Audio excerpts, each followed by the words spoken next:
तभी मुझे डाउट हुआ कि शायद पीसीओडी हो सकता है, इसीलिए मैं गई अपनी गायनेकोलॉजिस्ट के पास। These PCOD symptoms you should never ever ignore. इसमें से फर्स्ट सिम्टम है इरेगुलर या मिस पीरियड्स। कभी लाइट फ्लो आ रहा है, कभी हैवी फ्लो आ रहा है, कभी जल्दी आ रहा है, कभी लेट आ रहा है। इन शॉर्ट आप अपना नेक्स्ट पीरियड का डेट प्रिडिक्ट ही नहीं कर पा रहे हैं। सेकंड साइन क्या है? एक्ने।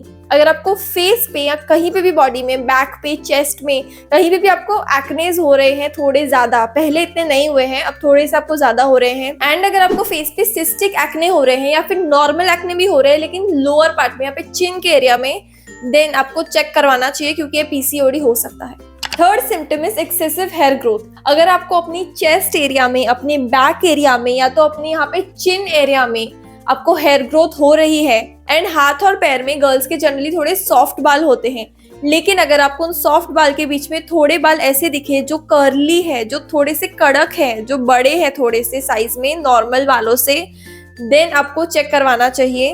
ये जो एक्सेसिव हेयर ग्रोथ होता है ना आपको बैक, चेस्ट एंड यहाँ पे चिन एरिया में, इसको हम हिरोस्टिज्म भी कहते हैं, जो कि हार्मोनल इम्बैलेंस की वजह से होता है। फोर्थ रीजन है वेट गेन। इसका मेजर रीजन है इंसुलिन रेजिस्टेंस। अब समझो, इंसुलिन एक हार्मोन है जो आपका पैनक्रियाज बनाता है। क्यों बनाता है? क्योंकि आपके ब्लड शुगर को ये रेगुलेट कर सके। लेकिन in the case of insulin resistance आपकी बॉडी इंसुलिन को रिस्पॉन्ड ही नहीं करती, जिसकी वजह से आपका वेट गेन होता है। एंड स्पेशली अगर आपका बेली के पास अगर आपका वेट गेन हो रहा है, then it can be PCOD. Fifth symptom is skin darkening. Insulin resistance की वजह से आपकी बॉडी के जो भी जॉइंट एरियाज है, जैसे कि आपका नेक के पीछे का, आपके अंडर आर्म्स, ये सब की स्किन थोड़ी सी थिक हो जाती है। एंड अब क्योंकि थिक हो गई तो फ्रिक्शन की वजह से वहां पे आपको डार्कनिंग दिख सकती है।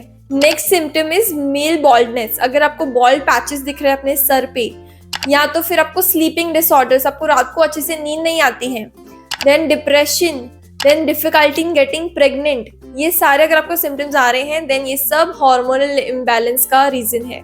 घबराने की कोई जरूरत नहीं है। अगर आपको भी ये सिम्टम्स अपनी बॉडी में दिख रहे हैं तो सिंपली पहले आपको एक गायनेकोलॉजिस्ट के पास जाना है, वहां पे जाकर आपको सोनोग्राफी करवानी है, तभी आपको पक्का पता चलेगा कि आपको पीसीओडी, पीसीओएस में से कुछ है या it's just a case of hormonal imbalance. मैं आपको अपना केस बताती हूँ कि जो पीसीओडी के सिम्टम्स मैंने आपको बताए उसमें से थोड़े से मुझे भी थे।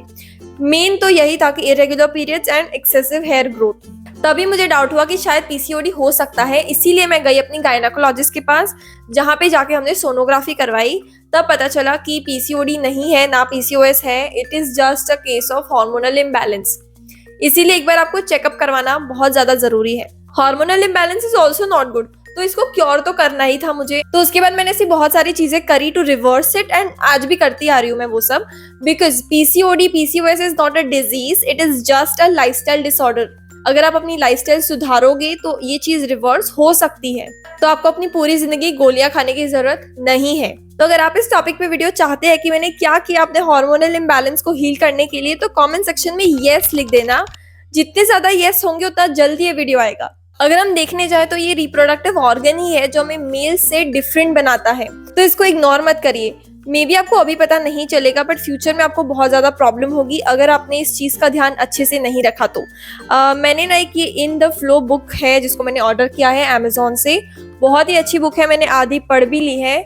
अगर आप भी ऑर्डर करना चाहते हैं तो मैं अमेजोन की लिंक नीचे कमेंट सेक्शन में या तो डिस्क्रिप्शन बॉक्स में डाल दूंगी। अगर आप सेल्फ लव प्रैक्टिस करना चाहते हैं तो ये बहुत ही अच्छा वीडियो मैंने बनाया है, लोगों को बहुत पसंद आया है, आपको जरूर देखना चाहिए। अच्छा, तो अब मिलते हैं अपने नेक्स्ट वीडियो में, तब तक take care and bye bye.